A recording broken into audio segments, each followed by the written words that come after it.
Welcome to What's Cooking with Como. We are on the road. We are actually in Jamaica and Negril at Sid's on the Rocks. Such a beautiful weekend escape from the DC cold. I would stay here for 2 weeks if I could. Please do. Sydney just opened Sid's on the Rocks. She's one of the co-founders. And not only do they have an amazing restaurant here, they also have options for where you can stay as well. Yep. This is unique. Sydney, tell me about the inspiration behind it. For sure. Thank you so much, Erin, for coming. Very happy to have you.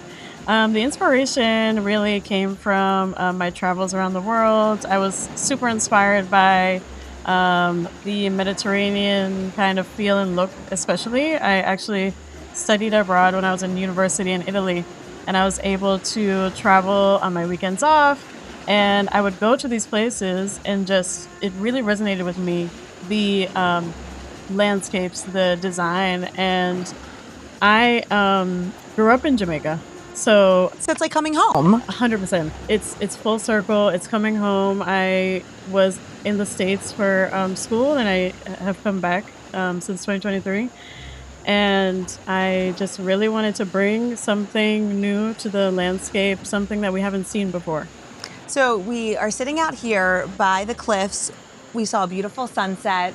The restaurant here is Jamaican food, but with a Puerto Rican fusion aspect to it. And I love that because your business partner is Puerto Rican, so you're able to take both of your culinary backgrounds, what you enjoy and love, and bring them together for a special dining experience here in Negril. 100%. I think the culture has really meshed very well.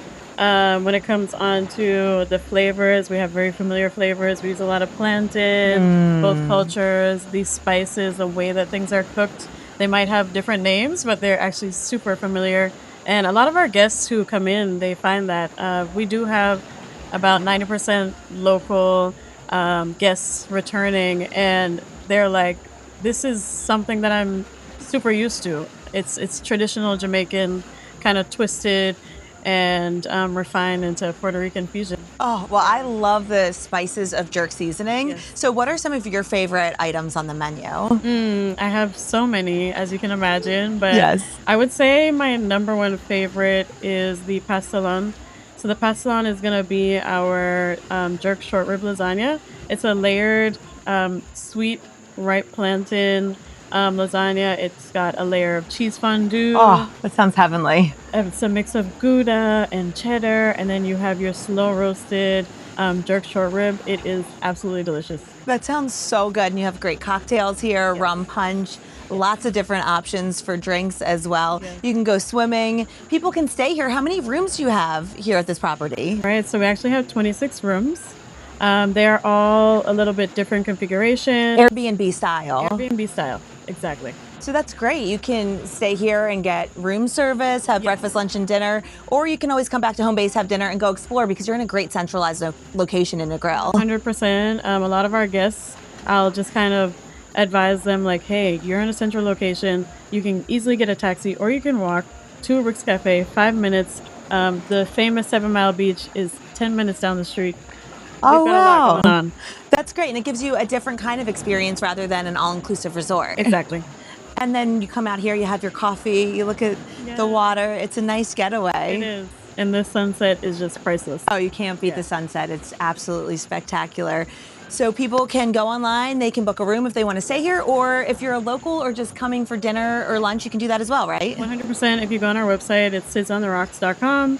You can book a room, you can make a reservation to eat, and find a lot more information on the website. And I'll just say the rooms are very beautiful, and having a patio that overlooks the sunset really is a sweet move, especially when we're escaping. I know you know the DC area, escaping that DC cold. Yep. Yeah, it's a great destination. Exactly. It is. And I know your landscaping was impacted by the hurricane, but you guys are reformatting everything here and setting up so you're good to go. 100%. We're working on it. The team is working night and day. We're just wanting people to come back to Jamaica. Come back to Jamaica and enjoy Negril. Come to Sid's on the Rocks. Sydney, thank you. Thank you so much.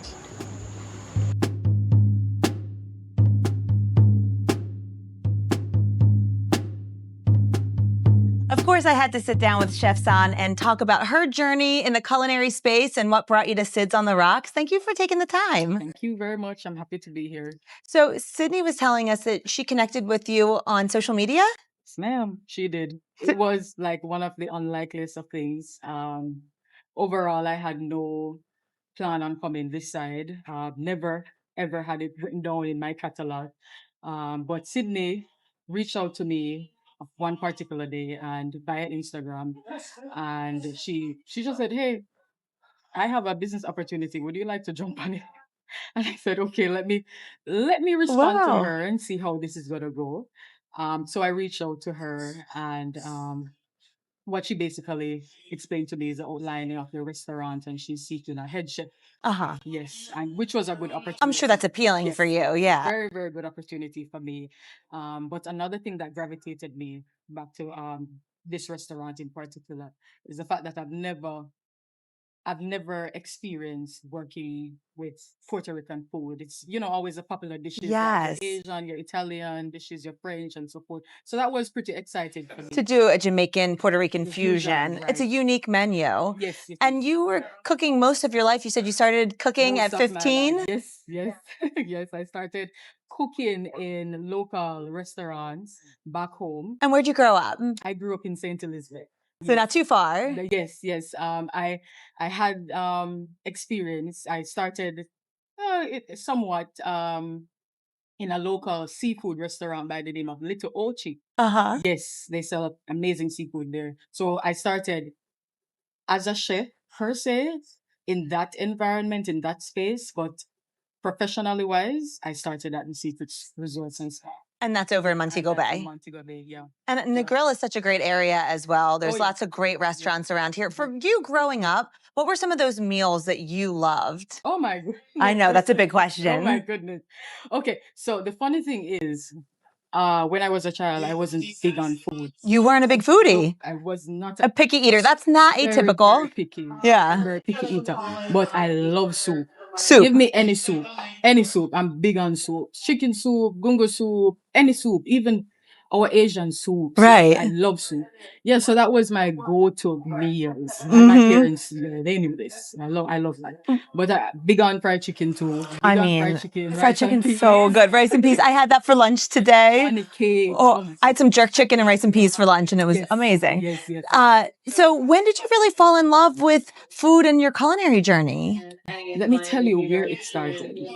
There was this morning I woke up and I was hungry. I wanted breakfast. Yes. My parents, they weren't up.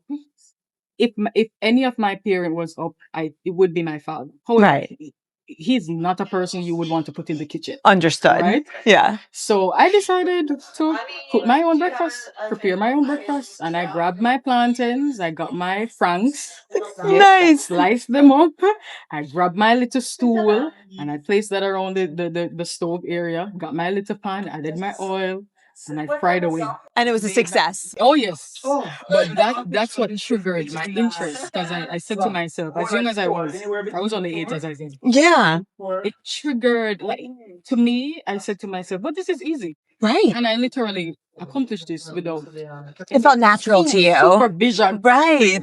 any adult supervision. So I felt accomplished, It sparked that love for you. Yes, so it Yeah. sparked that love. And my next meal, I prepared a large batch of soup, fresh Oh, soup that sounds so good. for my family. Yeah. My father and my younger sister. Yeah, so I prepared that, and that made me even more accomplished. Like, girl, you did it. And you were hooked after that. I was hooked after. Culinary arts wasn't my only love or interest. I had interest in other things, but I believe the Lord guided me. God guided me in that direction because He saw where mentally wise this would have put me in a better space. Yes. And cooking and working in those big restaurants takes a lot of discipline. Yes, it does. And cooking in general is so therapeutic. Yes. So I believe that's what pushed me along that side because I get a calm and ease when I'm preparing food, preparing beautiful food. Oh, yes. So that brings us to current day, Sid's on the Rocks, newly opened fusion between Jamaican and Puerto Rican cuisine. What have you learned about Puerto Rican cuisine since you opened the menu? Yeah, a lot of similar flavors. Oh my goodness, vibrant and flavors, colors, everything. So much, so similar to Jamaican cuisine.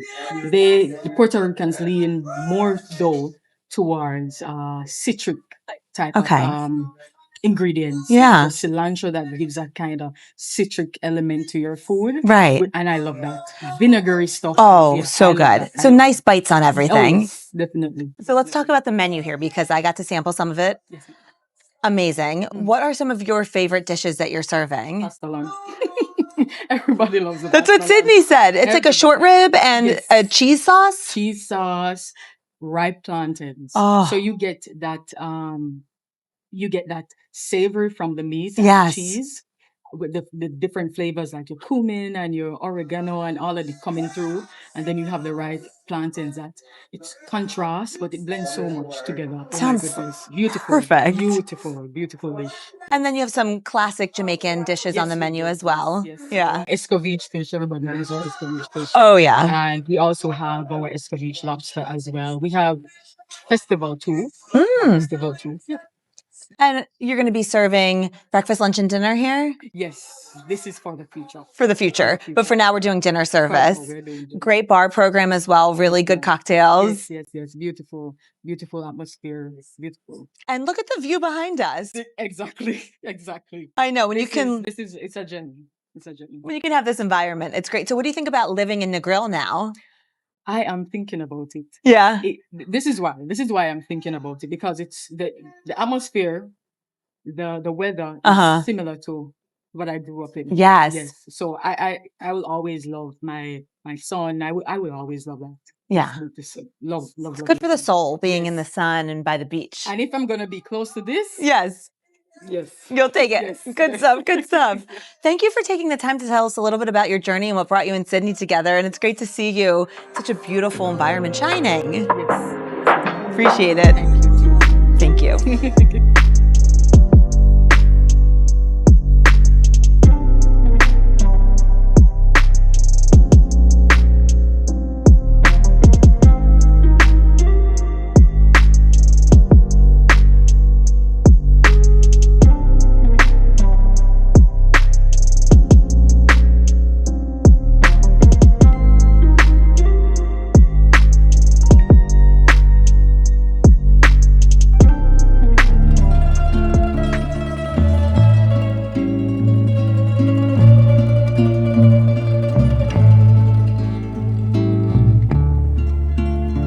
Thanks so much for tuning in to the What's Cooking with Como podcast. For more information, visit cookingwithcomo.com.